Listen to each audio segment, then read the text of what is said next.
اچھا بھائی سلیم احمد، اب میں میرٹھی سے اپنی بات کا آغاز کرتا ہوں۔ جب میری پہلی تم سے ملاقات ہوئی ہے، اور جب بعض دوستوں کے ذریعے سے، تو اس وقت تم ہنر تخلص کرتے تھے اور علامہ اقبال کے رنگ میں قطعات لکھ رہے تھے، ہاں اور ابھی دوستی کا آغاز ہی تھا کہ میں نے یہ دیکھا کہ علامہ اقبال کو تو تم نے رخصت کر دیا اور فراق کے رنگ میں غزلیں کہنے لگے۔ ہوں، اتنی جلدی یہ مرحلہ طے کیسے ہو گیا، یہ میری سمجھ میں نہیں آیا۔ اور پھر فوراً میں نے یہ دیکھا کہ تمہاری خاکسار تحریک سے دلچسپی ہو گئی، اور اب تم قرار صاحب کے پاس پھیرے لگانے لگے ہو اور خاکسار تحریک کے باقاعدہ یعنی رکن بن گئے ہو، اور کچھ رضاکار قسم کے نظر آ رہے ہو۔ تو فراق کے رنگ میں غزل ایک طرف اور دوسری طرف خاکساریت، ہاں تو علامہ اقبال کے قطعات کے ساتھ تو یہ بات شاید نبھ جاتی، ہاں لیکن فراق کے رنگ کی غزل کے ساتھ یہ بات کیسے نبھ رہی تھی، یہ میری سمجھ میں نہیں آ رہا۔ ہاں تم ذرا اس کی ہاں وضاحت کرو کہ ہاں یہ بھائی تمہیں اس زمانے میں ہو اچھا، کیا رہا تھا۔ ہنر کا تو معاملہ یہ تھا کہ میں جب اس میں میرٹھ کا اس میں فیضان میں آیا 9ویں جماعت میں، تو میں نے کہا بھائی شاعر کا ایک تخلص ہونا چاہیے، اگر شعر کہتا ہے وہ شعر تو میں پہلے سے کہنا شروع کر دیا تھا میں نے۔ تو میرے دادا کا تخلص تھا ہنر، عباس علی ہنر، سید عباس علی ہنر۔ تو میں نے کہا کہ بھائی یہ جو تخلص اپنے خانہ ساز ہے اور اپنے دادا کا ہے، تو یہ میں اپنے نام کے ساتھ لگا لوں۔ چنانچہ میں نے ہنر اپنے ساتھ، وہ چند مہینے وہ رہا۔ خاکسار تحریک کا معاملہ یہ تھا کہ میں لکھنؤ میں ایک خاکساروں کا، جب وہ وہاں مد صحابہ ایجیٹیشن ہو رہا تھا، اس زمانے میں خاکساروں کا ایک وہاں وہ ہوا تھا، کیمپ لگا تھا، اور اس میں بڑے زبردست گویا انہوں نے اپنے مظاہرے کیے تھے، اور تو اس سے میں بے انتہا متاثر ہوا تھا۔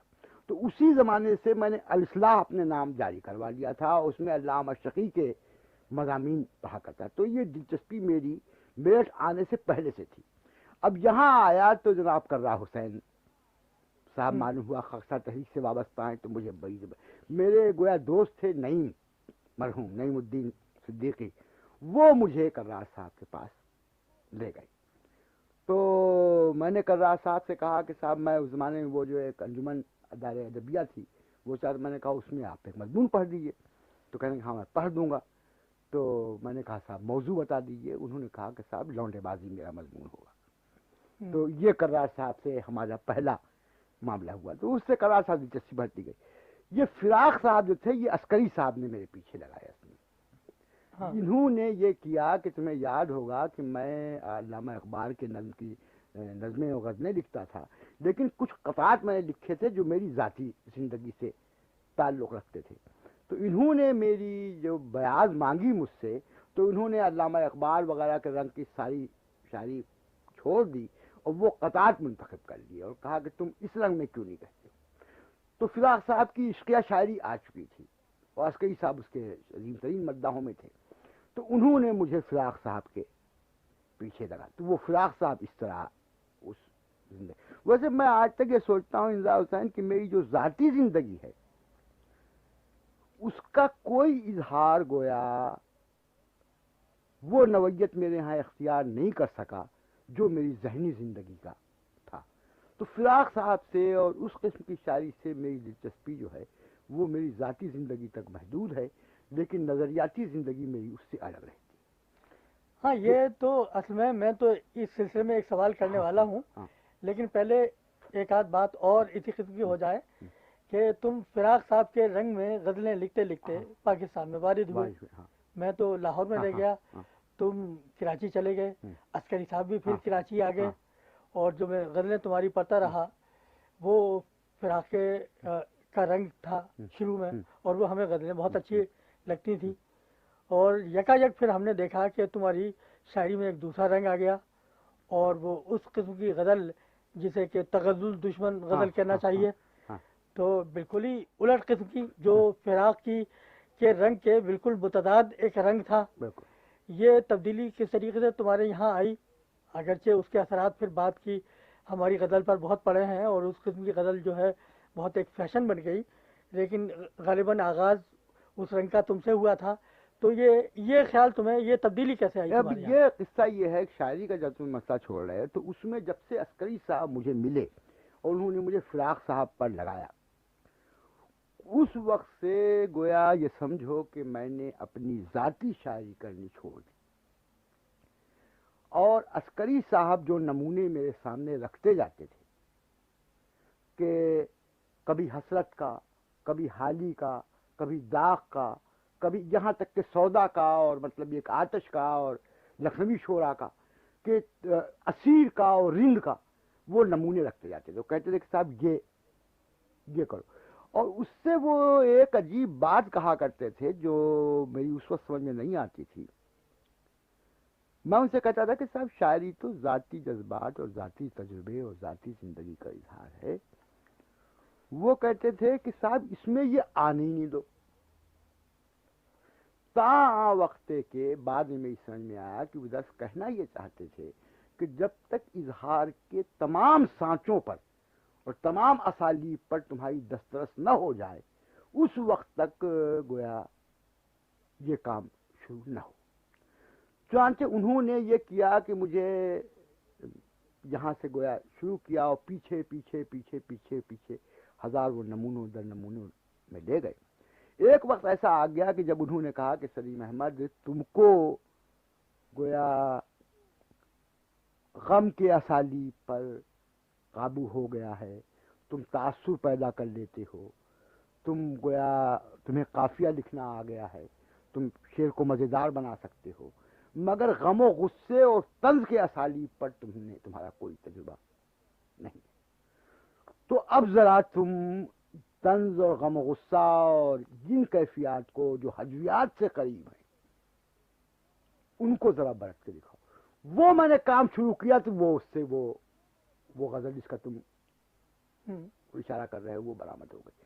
تو وہ بھی گویا اسی طرح ایک تجرباتی بنیاد پر کہ اسلوب کے صرف گویا تجربہ کرنے کے لیے کیا.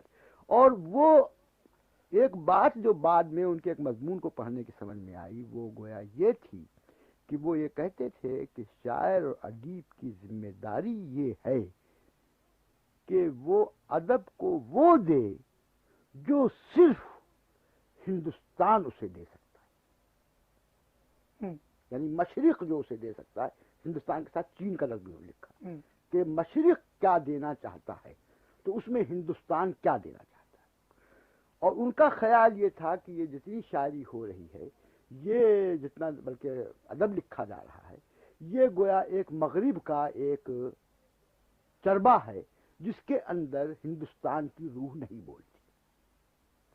تمہیں یاد ہوگا کہ انہوں نے ایک دفعہ لکھا تھا کہ ہندوستان کی روح کتنی بڑی ہے کہ میں اس کی نمائندگی کی ذمہ داری اٹھانے کے لیے تیار نہیں ہوں، اس لیے میرے کریکٹر جو ہیں اینگلو انڈین ہوتے ہیں. جدیدیہ کے اختتامیہ میں وہی ان کے گویا شو میں تھا کہ وہ تیار مجھے اس بات پہ کر رہے تھے کہ ہندوستان کی روح کو میں سمجھوں اور اس کو میں اپنی شاعری کا موضوع بناؤں.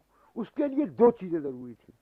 ایک تو یہ کہ ہندوستان میں اردو کی شاعری کے جتنے قدیم اسالیب ہیں جو ڈسکارڈڈ بھی ہو چکے تھے، وہ فرسودہ بھی ہو چکے تھے، ان سب پر میری دسترس ہو. دوسرے تمام انسانی تجربات کے اظہار پر میری دسترس ہو. اور جب یہ چیز ہو جائے تو میں اپنے تجربات کی اس نوعیت کو دریافت کروں جو انفعالی نہیں ہے. انفعالی سے وہ یہ سمجھ کہتے تھے کہ ہر قسم کا تجربہ، ہر قسم کا خیال، ہر قسم کا احساس آپ کے ماحول میں آ رہا ہے. شعراء ادیب کیا کرتے ہیں کہ اس کے آگے سے پر انداختہ ہو جاتے ہیں، اس کو اپنے اندر داخل ہو جائے. اس سے ان کے اندر کوئی کشمکش، کوئی مزاحمت، کوئی پیکار ان کے اندر پیدا نہیں ہوتی، یعنی اس کا فعلی عمل اس پر نہیں ہوتا. تو وہ یہ چاہتے تھے کہ یہ فعلی عمل ہو. اس لیے وہ اگر میں کوئی بھی شعر ایسا کہہ دیتا تھا جیسا کہ میرے ماحول میں ہو رہا ہے تو وہ کہتے تھے کہ یہ تو کسی کا نام لے لیتے شاید یہ تو وہ بھی کر سکتا ہے، یہ بھی صحیح، یہ تو فلاں بھی کہہ دے گا. سلیم احمد کا اس میں کیا ہوا؟ سلیم احمد سے وہ یہ کام لینا چاہ رہے تھے جو جیسا میں نے کہا کہ وہ گویا مشرق یعنی ہندوستان کی نمائندگی جس طرح اردو میں ہو سکتی ہے اس کا.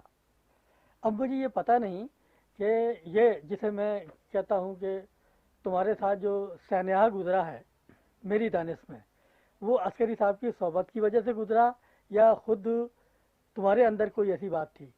شروع کا جو تمہارا زمانہ ہے جس کا میں نے ذکر کیا کہ تم فراق کے رنگ میں جب غزل تم نے کہنی شروع کی، تو وہ ایک ایسی شاعری تم کر رہے تھے جس میں تعقل کا کوئی زیادہ عمل دخل نہیں تھا، ٹھیک ہے، وہ تجربے کی شاعری، ٹھیک، یعنی فراق کی شاعری بھی اسی قسم کی ہے جس میں تجربے پر زیادہ زور ہے، اور تعقل ان کے یہاں آتا بھی ہے تو ضمنی طور پر، جو پروفیسر کی حیثیت سے کبھی کبھی وہ شکل کرتے تھے۔ اچھا، لیکن رفتہ رفتہ جب تم اس اثر سے نکلے ہو، فراق والی غزل کے اثر سے، اور وہ جو دوسری قسم کی غزل آئی، تو تمہارے یہاں اب یہ نظر آتا ہے کہ یہ اس کی شاعری میں تعقل آ رہا ہے اور کسی سوچے سمجھے منصوبے کے تحت آ رہا ہے۔ اچھا، اسی کے ساتھ تمہارے تنقیدی مضامین بھی آئے، لیکن رفتہ رفتہ مجھے یہ احساس ہوا کہ مجرد تصورات سے تمہاری دلچسپی بڑھ رہی ہے، اور وہ شاعری جو ہے جسے شاعری کہتے ہیں اس سے دلچسپی کم ہوتی جا رہی ہے، تو وہی مجرد تصورات جو ہیں وہ شاعری میں بھی اپنا عمل دخل کرتے جا رہے ہیں۔ تو مجھے یہ نظر آ رہا ہے کہ تم ہمارے لیے تو شاعر تھے، شاعر کے طور پر پیدا ہوئے تھے، لیکن منزل ایک وہ آ گئی جب کہ شاعر پیچھے رہ گیا اور تم نے مجرد تصورات سے اتنی شغف کا اظہار کیا کہ تم ایک عالم اور ایک مبلغ زیادہ نظر آنے لگے۔ اس کی ذرا تم مجھے میں بتا، اس کی وجہ یہ تھی جیسے میں نے بتایا تمہیں کہ ایک تو میری دلچسپی جو مذہب سے تھی، اور مذہب سے دلچسپی بالآخر آدمی کو تعقل پر لے جاتی ہے اگر وہ صرف ایموشن پر بیس نہ ہو، اور اس کے میں مناظرہ باز ہمیشہ کا تھا، اور مناظرہ بازی اور اس قسم کے تصورات سے اور عقائدی اور مجھے بڑی دلچسپی ملی۔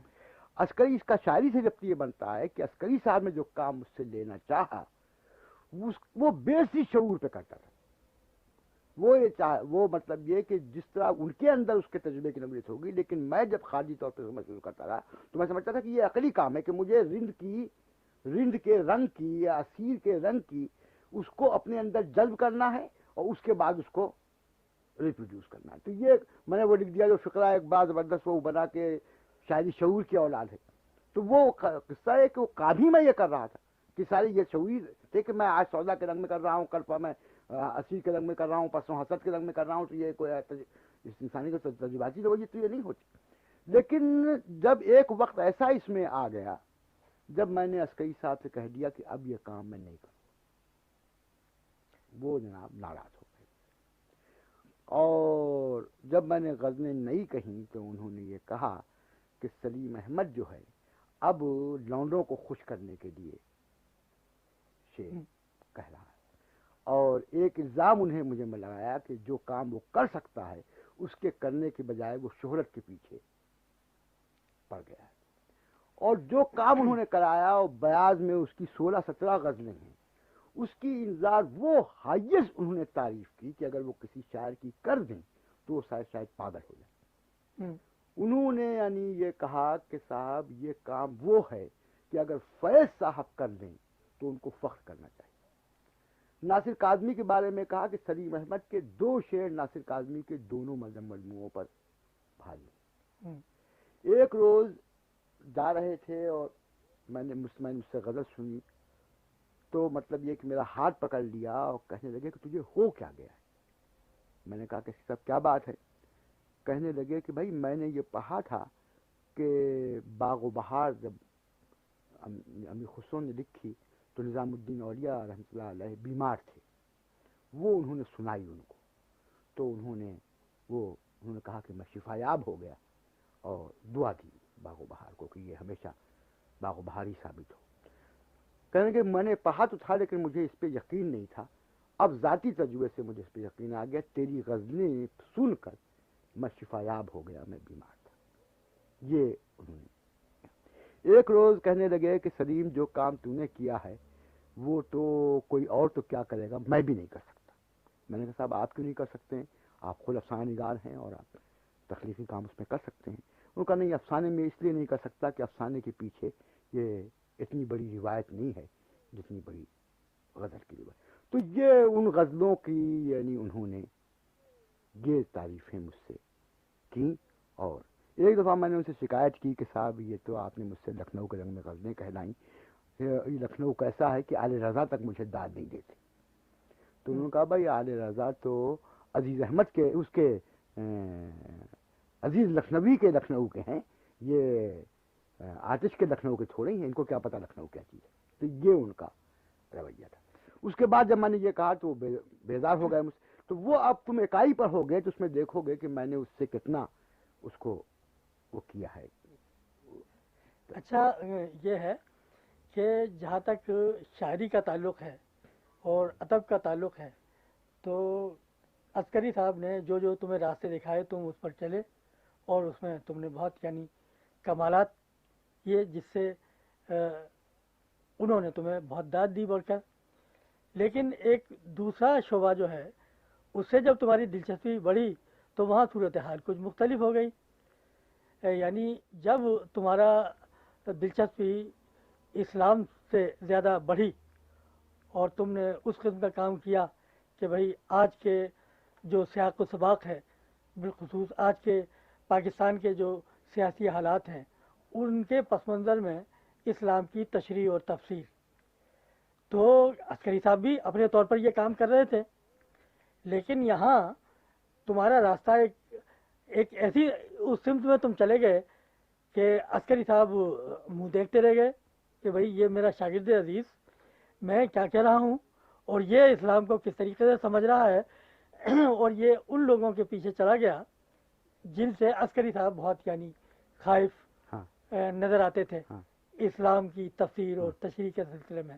ایسا کیوں ہوا؟ ہاں. اچھا میں اس وقت بھی یہ نہیں آتا کہ عسکری صاحب جو تھے ان لوگوں کے اس وقت بھی مخالف تھے جب وہ ان کا کوئی تعلق مذہب سے نہیں تھا اور مذہب سے ہونے کے بعد مخالف.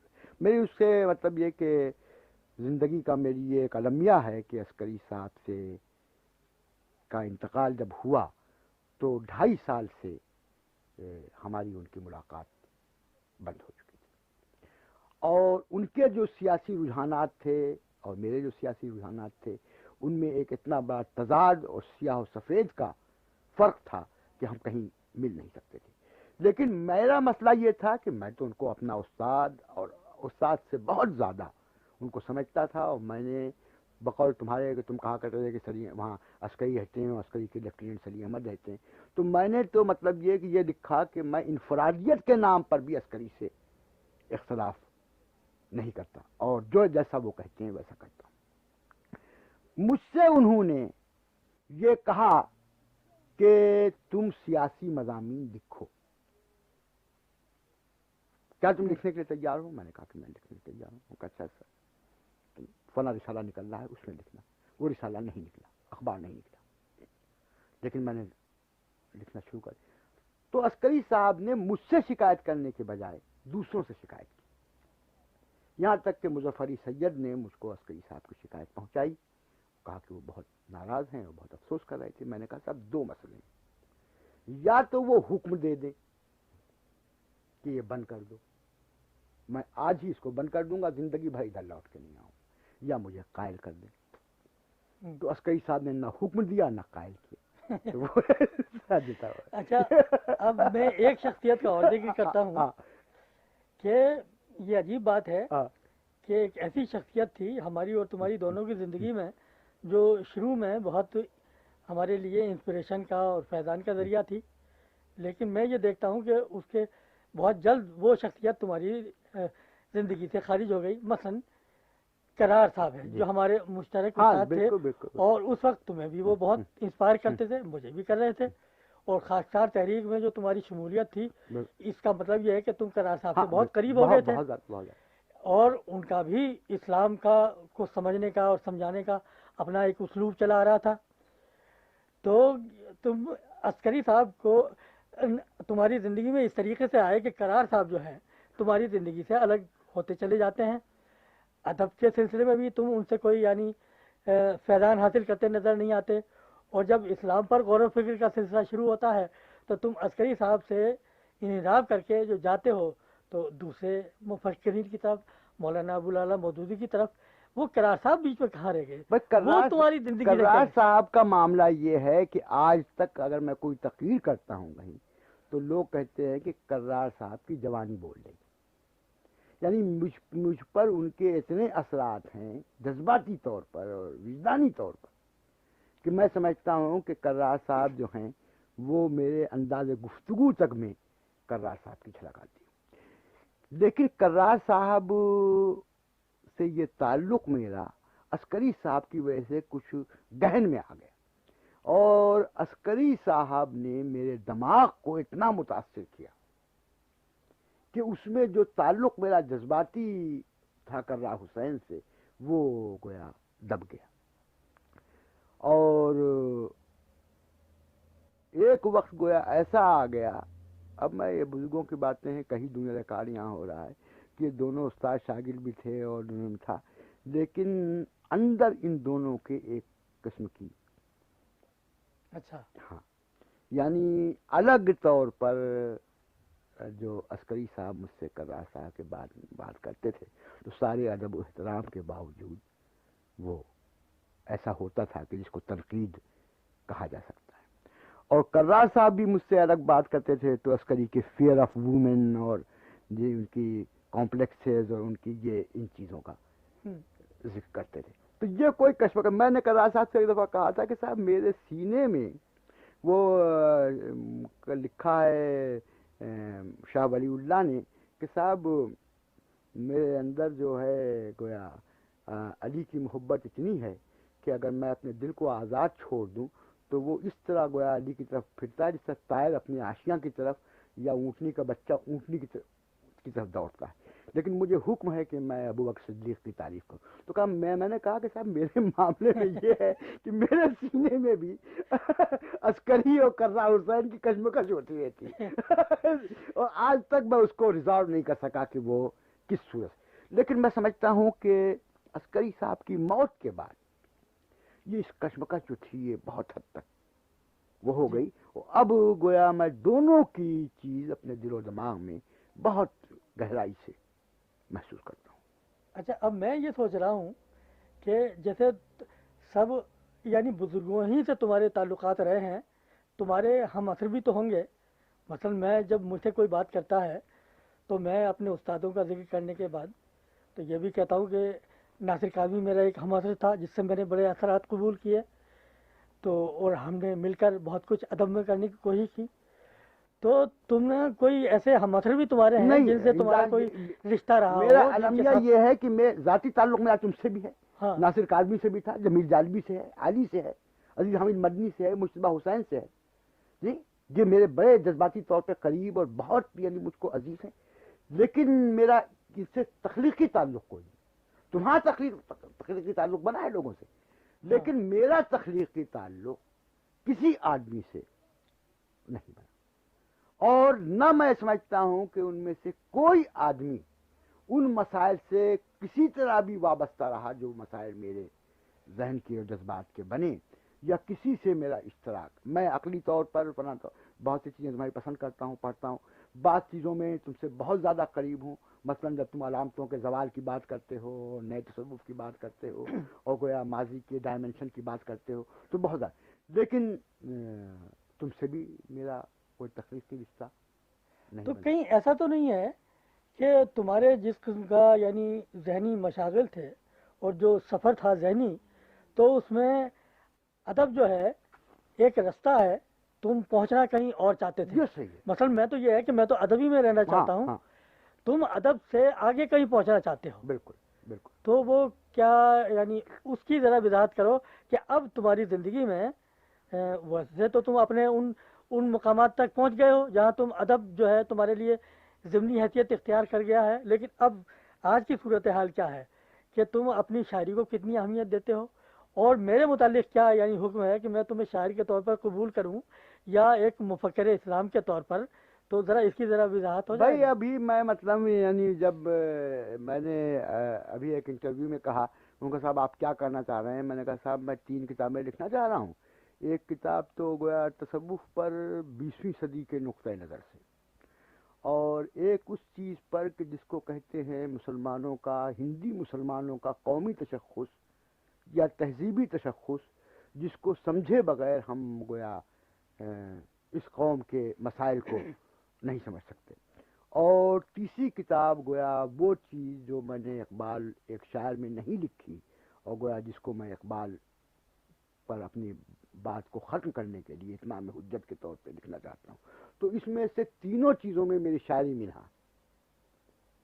یعنی یہ تم دیکھو کہ میرے ذہنی چیز، ایک دفعہ میں تم کو لکھا تھا کہ انزا حسین میں کچھ فلسفہ پڑھا، تم نے کہا بھائی خدا کے لیے رحم کرو فلسفہ.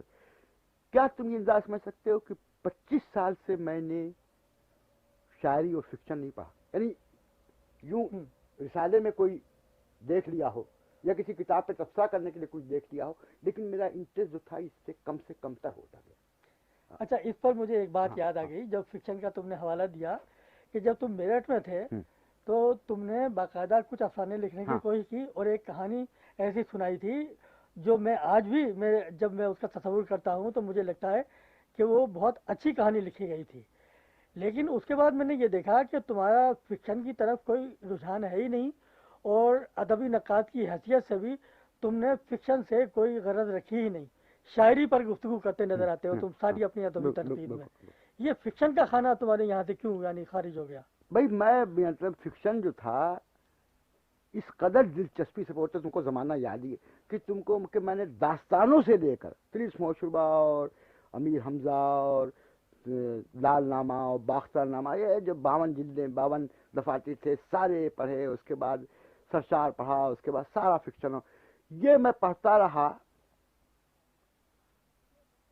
جس کو میں تاریخ مقرر کرتا ہوں کہ شاید منٹو کی موت کے بعد میں نے پڑھنا فکشن بند کر دیا. میرے ساتھ ایک معاملہ یہ تھا کہ پہلے تو میں رسالوں میں ہر ایک آدمی کو پڑھتا تھا، پھر وہ محدود ہوتا گیا. غزلیات کے ساتھ بھی یہی ہوا کہ مطلب یہ کہ 2-3 نام میرے رہ گئے کہ اگر میں ان کو دیکھ لوں تو ان کو پڑھ لیتا ہوں، آگے بعد یہی فکشن میں ہو گیا. تو وہ اتنا ہوتے ہوتے وہ اتنا محدود ہو گیا کہ کوئی اس کا سلسلے میں مطالعہ کوئی دلچسپی باقی نہیں ہے. تو میں اس پہ لکھتا کیا، کچھ فرق نہیں ہے. اچھا، مجھے لگتا ہے کہ جو حادثہ عسکری صاحب کے ساتھ گزرا وہی تمہارے ساتھ گزرا ہے.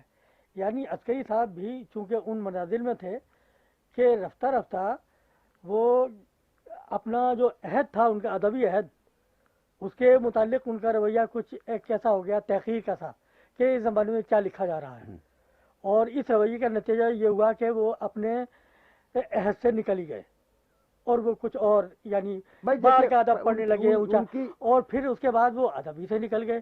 تو تمہارا معاملہ بھی مجھے یوں نظر آتا ہے کہ جب یہ معیارات تم نے اپنے قائم کیے کہ مجھے یہ پڑھنا چاہیے یہ نہیں پڑھنا چاہیے، تو پہلے تو تم عصری ادب پر تنقید لکھتے لکھتے پھر تم اس عہد سے ہی نکل گئے.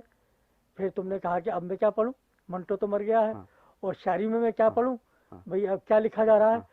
تو یہ جو تعلق جو ہے، شاید جو بھی برا بھلا ہمارے عہد میں لکھا جاتا ہے، اگر ہم اتنا اونچا معیار رکھ لیں تو پھر وہ اس عہد سے تعلق کسی نے ختم ہو جاتا ہے. انظار میں تم کو بتاؤں کہ جو تھرل مثلا تم نے ناصر کاظمی پہ محسوس کیا، یا شعرا میں تم دیکھتے ہو کہ ان کی رقابتیں ہوتی ہیں، ان کے مقابلے ہوتے ہیں کہ بھئی فلاں شعر کہہ رہا ہے یا فلاں کہہ رہا ہے یا میں کہہ رہا ہوں وہ نہیں کہہ رہا ہے، مجھے کسی حماسے سے محسوس ہی نہیں ہوا. نہ یہ محسوس ہوا، یعنی نہ رقابت کا نہ رفاقت کا.